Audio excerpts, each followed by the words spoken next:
আসসালামু আলাইকুম সাহেব, গত 25 তারিখ চুনারুঘাট মাহফিল নিয়ে কি হয়েছিল? অনেকে বলতেছে আপনি নাকি ইচ্ছা করে মাহফিল মিস করেছেন। সেখানে ওই দিন আমার মূল মাহফিল ছিল আপনাদের বাহুবলে, দুটো মাহফিল ছিল, একটা পুটিজুরি মাদ্রাসায় আর আরেকটা কি যেন এলাকা, রাঘবপুরের মধ্যে দুটো মাহফিল।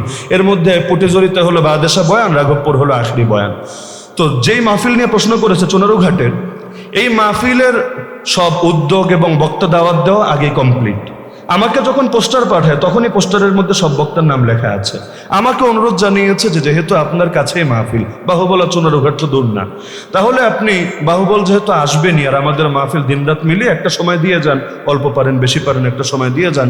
আমিও চিন্তা করলাম বিশেষ করে হারুনেজা সাহেবের নাম দেখি, কারণ কিছু নাম এমন আছে এই নামগুলো যদি আমি কোনো পোস্টারে দেখি দাওয়াত নেওয়ার ক্ষেত্রে আর এদিক সেদিকে কোনো তাহকিকও করি না, রাস্তা কেমন, এলাকা কেমন, কারা দাওয়াত দিচ্ছি ইত্যাদি ইত্যাদি দেখি না, বরং নামগুলো থাকলে সাধারণত যদি আমার ওজন না থাকে আমি হ্যাঁ বলে দিই। তো দেখলাম হারুনেজা সাহেবও আছেন, আমি বললাম ঠিক আছে, তাহলে যাতায়াতের পথে সময় দিয়ে যাব, তাহলে বাদ আসর দিব ইনশাআল্লাহ। মাগরিবের পূর্বে আমি যদি ফারেক হই তাহলে এশার আগে গিয়ে পৌঁছে গেলাম, আর এশার আগে পৌঁছলে পুটিজুরি মাদ্রাসায় চা নাস্তা খেয়ে বয়ানে উঠলাম, শেষ করে রাঘবপুর আসানির সাথে গেলাম। এখন যেদিনের ঘটনা তার আগের 2 দিন আমার মাহফিল ছিল মৌলভীবাজার জেলায়। তা আমি মৌলভীবাজারে ছিলাম, মৌলভীবাজার জামিয়া রহমানী একটা মাদ্রাসা আছে, তার হাদিস মাদ্রাসা, সেখানে আমি হাদিসের কিতাবও পড়াই, প্রতি মাসে 2 দিন পড়ানোর কথা। তো যে 2 দিন মৌলভীবাজার মাহফিল ছিল ছিলামও মাদ্রাসায়, সারাদিন সবক পড়িয়েছে আলহামদুলিল্লাহ। জিজ্ঞাসা করলে জানতে পারবেন, আসরের পরেও সবক পড়াই আলহামদুলিল্লাহ, আসরের পরেও সবক পড়াই। তো এখন যেদিনের কথা, তো আমি তো জানি বাদ আসর মাহফিল আর রাতে 2টা হলো বাহুবল, কিন্তু ওই দিন হঠাৎ বৃষ্টি হলো, সকাল থেকে প্রচুর বৃষ্টি, বাহুবলের 2টা মাহফিল ক্যান্সেল হলো। প্রথমে পুটিজুরির মাহফিল ক্যান্সেল হলো, এরা জানালো যে হুজুর মাহফিল করা সম্ভব না। তো আমার সফর সঙ্গে যে আছে সে জানার পর ওই চুনারুঘাট ওলাদেরকে বললো যেহেতু পুটিজুরি মাহফিল হবে না, তাহলে আগে গিয়ে আসরের পর আপনাদেরটা করে 10টার সময় রাঘবপুর করার তো দরকার নেই, বিশাল গ্যাপ, মাঝখানে তো বসে বসে শুধু শুধু টাইম পাস করে লাভ নাই, তাহলে আপনাদেরটা আমরা এসার পরে করি আর রাঘবপুর গিয়ে লাস্টেরটা করব। কিছুক্ষণ পর রাঘবপুর থেকে কল দিল আমাদের মাহফিল হবে না, এত বৃষ্টি, রাস্তাঘাটও শেষ, আসা সম্ভব না। এবার আমাকে জিজ্ঞাসা করলো যে এখন কি করা যায়, এখন তো আর লাস্ট বয়ানের কোনো অপশন নেই। আমি বললাম তাহলে বলে দেন যে আর দেরি না করে বাদ মাগরিব বয়ান করে ফেলি চুনারুঘাটে, এরপর রওনা করি, তাহলে মোটামুটি রাত থাকতে থাকতে আমার গন্তব্যে পৌঁছে যাবে। আমার তো বাসা কোথায় জানেনি, মানে যেতে বিশাল টাইম লাগে, তো রাত থাকতে থাকতে যদি পৌঁছতে পারি তাহলে পরের দিন কিছু কাজও ছিল আসানের সাথে করা যাবে। তো তাদেরকে জানালো যে মাগরিবের পর আমরা বয়ান করব, তারাও বললো হ্যাঁ আসেন বয়ান করবেন। এমনকি জামিয়া রহমানিয়ায় আমি সবক পড়িয়ে খাবারই খেয়েছি আসরের নামাজের আগ দিয়ে, আসরের আগ দিয়ে খাবার খেয়ে আসরের পরও কল দিয়েছে আমরা কি এখন রওনা করব। যদি বলতো না রওনা কইরেন না, তাহলে আমি আসরের পর সবকে বসতাম। দাওরাই হাদিসে আমার 2 পারা নেশা, 32 পারা 30 পারা, এখন বিশাল নেশাব আমার বাকি আছে, আরো কয়েক পৃষ্ঠা পড়িয়ে আসতে বললে আমার লাভ। তারা বলল না সব ঠিক আছে, আপনারা চলে আসেন, মাগরিব পরে আপনারা স্টেজে উঠবেন। তো মৌলভীবাজার থেকে চুনারুঘাট আসতে আর কতক্ষণ লাগে? আমরা মাগরিবের নামাজ পড়েছি শামসুল উলুম মাদ্রাসায় এসে, মাগরিবের নামাজ, সেখানে ওস্তাদদের থেকে জিজ্ঞাসা করে জানতে পারেন। নামাজের পর অফিস রুমে বসালো মাদ্রাসার শাইখুল হাদিস সাহেব, মুহাদ্দিস সাহেব, আরো অনেক হুজুররা আছেন। এবার দায়িত্বশীল 2-1 জন আসলো, এসে তারা কথা শুরু করলো। তো এখন আগে মাদ্রাসায় ঢোকানোর আগে আমি জিজ্ঞাসা করেছিলাম এই আসাদকে, আমার সফর সঙ্গী, যে মাদ্রাসায় নিচ্ছেন কেন? মাহফিল তো মাদ্রাসায় না, মাহফিল তো হলো সেই হলরুম আছে, কনফারেন্স রুম, মাদ্রাসায় কেন নিচ্ছেন? বললো ওনারা জানিয়েছেন যে নাস্তার ব্যবস্থা করেছেন মাদ্রাসায়, মেহমানদারি করিয়ে নামাজ পড়বেন, নাস্তা খেয়ে বাস স্টেজে উঠে যাবেন। আমি বললাম ঠিক আছে, তাহলে ঠান্ডা মাথায় নামাজটা পড়ি, নাস্তা খেলাম কি খেলাম না বড় বিষয় না, নামাজ পড়লাম। এখন সামনে 1 কাপ রং চা দিল, বিস্কুট দিল। এখন এসে ওনারা বসে বলতে শুরু করলেন হুজুর আপনি যদি বয়ান করেন তাহলে লোক থাকবেন। আমি বললাম আয় আল্লাহ, এটা কেমন কথা? লোক থাকবে কি থাকবে না এটা দেখা তো আমার দায়িত্ব না, আপনারা মাহফিলের শিডিউল যখন করেছেন তখনই তো এভাবে মাথায় রেখেই দেওয়া। বললো না হারুনেজা সাহেব লাস্টে ছিলেন, উনি তো এখন আসবেন না, তো আপনি চলে গেলে তো আর বাইরের কোনো বক্তা থাকেই না। আমি বললাম ঠিক আছে আপনাদের যুক্তি, হারুনেজা সাহেব আসবেন না, কিন্তু ওটার দায়ও তো আমার না, উনি নাকি ট্রেন মিস করেছেন, তো যদি এমন হয়েও থাকে আমি জানি না বাস্তবতা কি, তো সেটার দায়ও আমার না। কারণ এমন খবরও একজন আমাকে দিয়েছে, সত্য মিথ্যা জানি না, যে হুজুরকে নাকি দাওয়াতি দেওয়া হয় নাই, রাঘবপুরের দাওয়াত ছিল কিন্তু এটার দাওয়াতি নাকি দেওয়া হয় নাই, রাঘবপুরের কমিটি আমাকে বলেছে এটা। তো এখন সব মিলে সন্দেহ। আমি বললাম না আমাকে যেটা কথা বলেছেন এটাই রক্ষা করেন, না হলে আনলেন কেন? এখন আসার আগেই বলতেন, আমি সবক পড়াতাম, মাগরিবের পর রওনা করলে আমি এখানে এসে পড়তে পারি, এসার পর বয়ান করতে আমার আপত্তি নাই, কিন্তু আনার পর আমি এখন বসে বসে কি হোদাই টাইম লস করবো? এখন বললো না আসলে তো এই সেই বহুত কথা। তো এবার আমাকে যখন চূড়ান্তভাবে ধরলো, এখন এতগুলো হুজুরকে সামনে রেখে শাইখুল হাদিস, মুহাদ্দিস, দাড়ি পাকা মুরব্বীরা, এখন বলতেছে যে ওনাদের প্রতি অন্তত একটু সম্মান দেখিয়ে আপনি কথাটা রাখবেন না। আমি বললাম ঠিক আছে, তাহলে আমিও খুশি থাকি, আপনিও খুশি থাকেন। সেটা হলো কাউকে স্টেজে এখনই উঠিয়ে দেন, উনি 20 মিনিট আধা ঘন্টা অল্প সময় বয়ান করুক, এসাটা একটু পিছিয়ে দেন।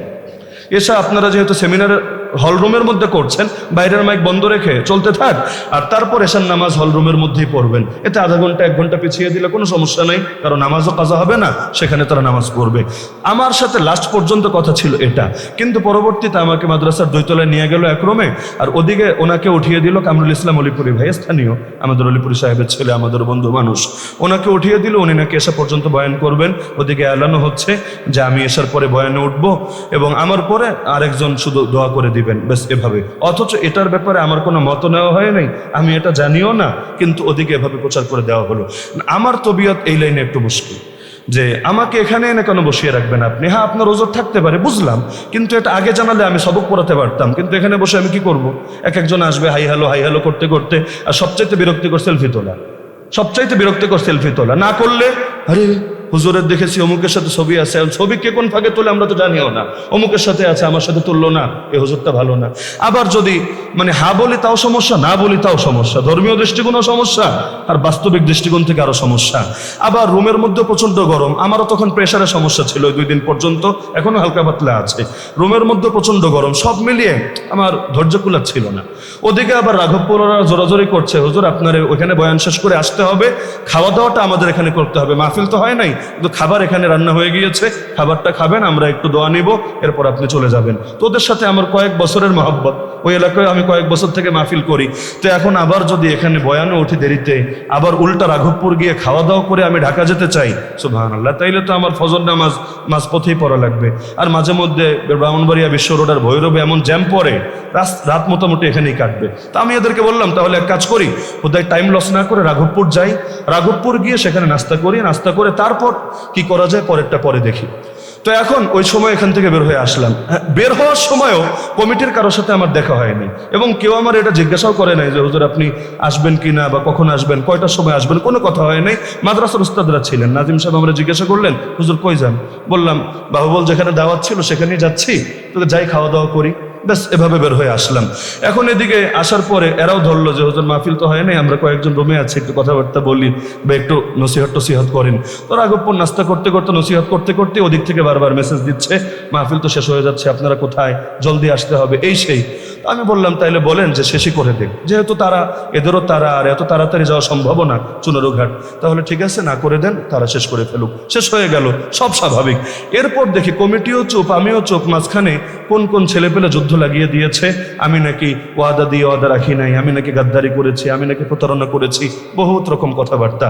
তা আমি কি করেছি না করেছি সেটা তো আল্লাহ জানবেন। এমনকি যে ছেলেগুলো লিখেছে ওদেরকে আমি নিজে এই মন্তব্য করেছি যে আমি বিচার আল্লাহর হাওলা করে দিলাম, আমি যদি এখানে কোন রকম প্রতারণা করে থাকি যেটা আমার অতীত ইতিহাসেই নাই, আমি যদি করে থাকি আল্লাহ আমার ধ্বংস করুক, আর যদি আপনারা মিথ্যা প্রচারণা করেন আল্লাহ আপনাদের হেদায়েত দেখ, স্পষ্ট বলেছি। এরপর তো বলার কিছু থাকে না, কিন্তু তারপরও চলতে থাকলো। অবশেষে কষ্টই পেলাম, কমিটির কারণে কষ্ট পাই নাই, কারণ কমিটি এতটুকু করেছে যে কথা দিয়ে কথা রাখে নাই, অন্যরকম প্রচার করেছে, এবং তারা ওই ভয়েস রেকর্ড উল্টাপাল্টা প্রচার করেছে যে এই যে আসাদের সাথে আগে কথা হয়েছে বাদেশা বয়ান করবে, সেটা তো রওনা দেওয়ারও আগে, বহুত আগের কথা, ওটাকে চালিয়েছে যে আমরা নাকি চূড়ান্তভাবে ওয়াদা দিয়েছি বাদেশা বয়ান করব। তো এই প্রতারণা তারা করেছে, এটা সত্য, কিন্তু চূড়ান্তভাবে আমরাই ভিকটিম, আমরাই মাজলুম, আবার আমরাই অপবাদের শিকার। তো যাই হোক, যে যেভাবে করে শান্তি পায়। লাস্টে আমি ঘোষণা দিয়েছিলাম চুনারুঘাটিয়া যাব না, আগামী রমজান পর্যন্ত অন্তত চুনারুঘাটেই যাব না, কারণ কুফাবাসীর মতো আচরণ করলে দিল তো আসলে মানে না, আর আমরা আলহামদুলিল্লাহ কোনো জায়গার মুখাপেক্ষী না, যে জায়গায় যেতেই হবে। আর চুনারুঘাটের মানুষকে আমি মহব্বত করি, জান প্রাণ দিয়ে মহব্বত করি। তো এখন তাদের ব্যাপারে আমি বলেছি যে আপনার আশপাশে বহুত মাহফিল আছে, আসবেন, শরীক হবেন, দেখা সাক্ষাৎ হবে, সমস্যা নেই। কিন্তু আবার মুরব্বীরা, বাংলাদেশের শ্রেষ্ঠ কয়েকজন আলেম, নাম টানার দরকার নেই, ওনারা আবার কিছু বিষয়টা অন্য নজরেও নিয়েছেন, আমাকেও বলেছেন। চুনারুঘাট তাফসির মাহফিলও ছিল, যেটা 7 দিন ব্যাপী খুব প্রসিদ্ধ তাফসির হয়, যে এই দাওয়াতগুলো আপনি এখন ক্যান্সেল করবেন না, এটা ঠিক হবে না, এটা অন্যরকম হয়ে যাবে।